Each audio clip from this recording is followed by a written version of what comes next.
almost magical, and day or night, no difference at all in the way we run the procedures. And it's just translating across the deck, moving sideways, controlled by the pilot now. Thank you very much. And can I just, I'm trying to look around me and see everyone, to say a massive thank you for welcoming me and the Defence Secretary on board yesterday evening to get a real sense of the work that you're doing here and across the whole carrier strike group. And I just want to say a number of simple things. The first is a huge thank you to you for your service to our country and the mission you're about to embark on. And when I say thank you, can I say that as Prime Minister, but also on behalf of millions and millions of people in our country who would love to have the opportunity to stand here and say thank you to you. And I hope that some of you that were on board when you left Portsmouth got a sense of the raw pride that the whole country has in what you are doing. So a huge thank you for that. I want to extend that thank you, if I may, to your families as well, because I know that for you, when you get on a mission like this, it's a tough, important mission. It locks into a sense of purpose. You're professionals, you know exactly what you've got to do, you know the challenges you're facing and what you're doing for our country. But of course your family are also part of the work that we're doing for our country, because they're picking up that burden as well. So if I could pass through you our thanks to them, I'd really, really appreciate that. Thank you also for allowing us to see some of the capability and some of the work that you are doing. I'm a great believer in coming and seeing and talking and understanding what you're doing. So as Prime Minister, I could sit in London in the House of Commons and read a briefing about this mission, or I could come and see you and talk through the capability, the plans. We had briefings last night about the journey you're going to be on, the training you're going to be doing, the challenges that you know you are going to face, and I know they're uppermost in your mind, but they're really important. And the idea of bringing together, I think, 621 people on this mission, I think 4,000 when you take in account of everybody that's involved one way or the other in the entire strike group. That is a phenomenal capability, with so many countries pulling together for this mission, with the UK in the lead position, showing our commitment to global stability. And that is an incredible message to our adversaries, and I know you know that, an incredible message to them. It's an incredible show of unity to our allies and our commitment to NATO. So thank you for allowing me to see that, to experience it, to be on the deck, to understand the 100 yards or so that there is for the F-35s to take off, to understand, which is quite phenomenal, to understand some of the technology about the deck itself and the way that dissipates the heat. Almost every part of the entire, I mean, this is a complete and entire defence project.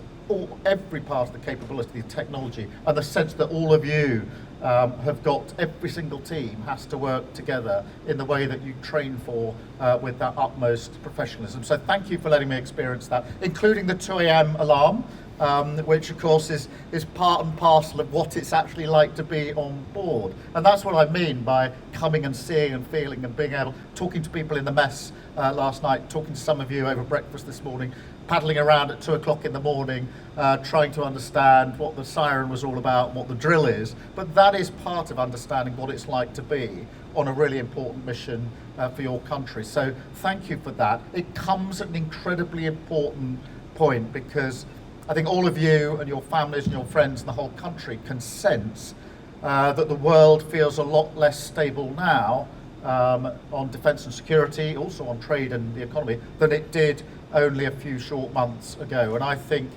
the eyes of the country are on you now in a really intense way. People are worried about defence and security. They're concerned. They look to what you're doing with pride and inspiration, because it's uppermost in their mind. That's why this mission comes at such an important time for our country, for our allies, and for global stability. It's why we as a government are upping our defence spend up to 2.5% by 2027, 2028. That's the highest sustained increase since the Cold War, and then up to 3% during the course of the next Parliament. That tells you our commitment to what you are doing, our commitment to defence and security of our country. And of course that's measured in the work and the capability that you have, that you're deployed to do, but also all those jobs back in the UK for those that are playing their part as well. I think I'm right in saying that if you take the F-35, there are 20,000 jobs in the UK that are bound up with the production of the F-35. So you can see what an enterprise, what a sort of whole country project it is that you are involved in. So thank you very much. I think I say fair wind and following seas is the right combination for the journey. But I want to just leave with you, I have an incredible sense of pride in what you are doing. I think you saw that raw pride at Portsmouth. That was simply a symbol of the pride the whole country invests in you.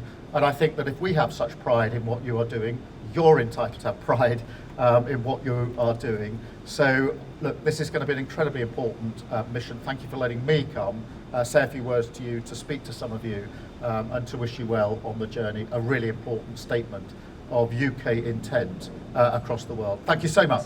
Well, it's incredible to be on board the Carrier Strike Group and to see the incredible capability. We all know that the world is more uncertain than it felt a few months or years before. We're in a new era, and that's why we've doubled down on defence spending as a government, but also to come and see the Strike Group as it starts its journey, a really important journey, bringing together thousands of personnel across the group from many different countries, a real statement to our adversaries of UK leadership on global issues, on security and defence, but also a real show of unity with our allies, particularly our NATO allies that we're working with.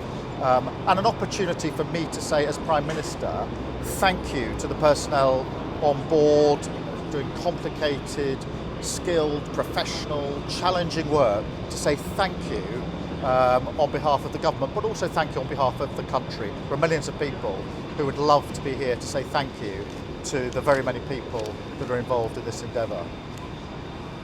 What is the significance of Britain being seen to be leading a deployment of this magnitude?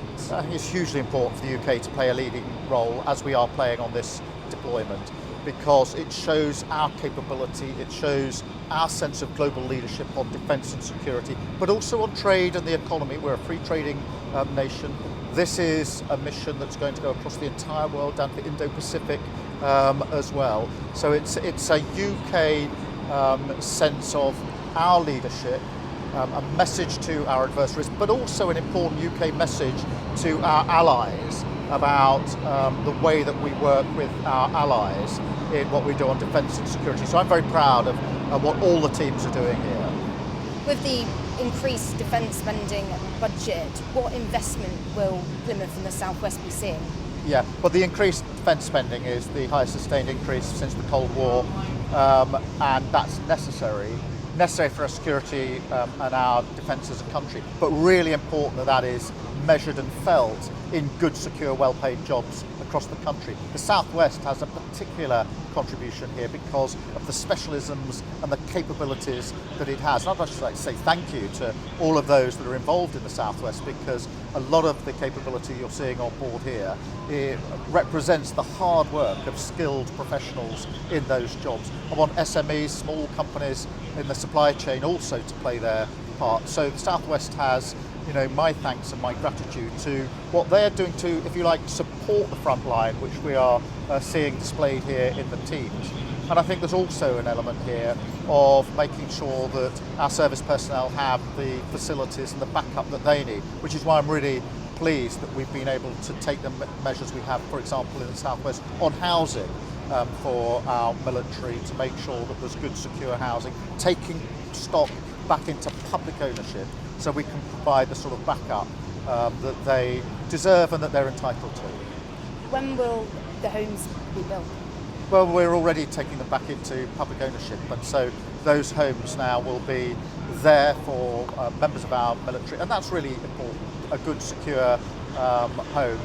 And that's part of the wider contribution. Of course, last year there was the highest pay award for our service personnel for many, many years, again to represent the service that they give our country, particularly at this time of global instability.